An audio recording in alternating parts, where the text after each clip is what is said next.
संघर्ष ही जीवन है। एक बगीचे में एक बच्चा घूम रहा था। थोड़ी देर बाद आराम करने के लिए वह एक पेड़ की छांव में बैठ गया।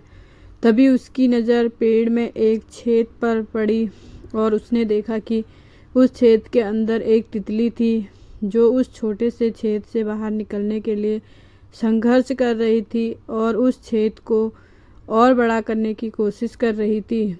थोड़ी देर तक यह देखने के बाद उस बच्चे को उस तितली पर दया आ गई और उसने उस छेद को और बड़ा कर दिया। छेद बड़ा होते ही तितली बाहर निकल गई और थोड़ी ही देर के बाद वह तितली गिरकर मर गई। बच्चे को यह सब देखकर बहुत आश्चर्य हुआ और उसने अपनी माँ के पास पहुंचकर उसे सारी बातें बताई।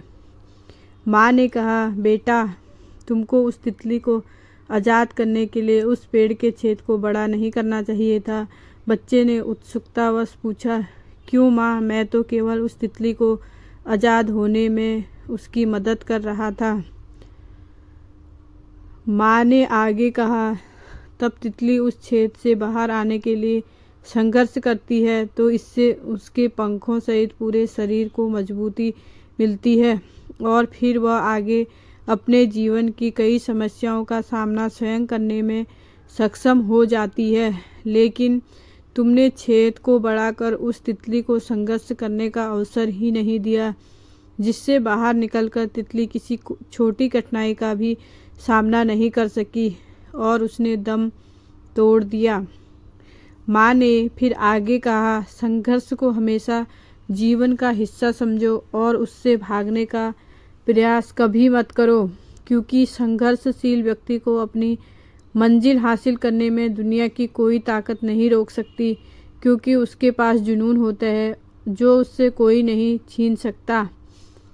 माँ की यह बात सुनकर बच्चे की आंखों में चमक आ गई, मानो उसे जीवन और भविष्य को नए रूप में पहचानने का अवसर मिल गया हो।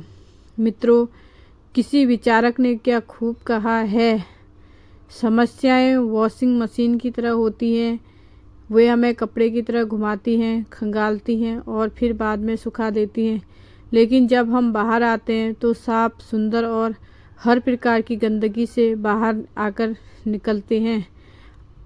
विचारक की यह बात यदि हम अपने जीवन में उतार लें तो संघर्ष के समय में हमारे चेहरे पर मुस्कुराहट कायम रहेगी और हम आने वाली समस्याओं का मुकाबला डटकर करने के काबिल रखेंगे। आपको हमारी वीडियो कैसी लगी कमेंट बॉक्स में ज़रूर बताएं। लाइक, शेयर, कमेंट, सब्सक्राइब ज़रूर करें। Thanks for watching.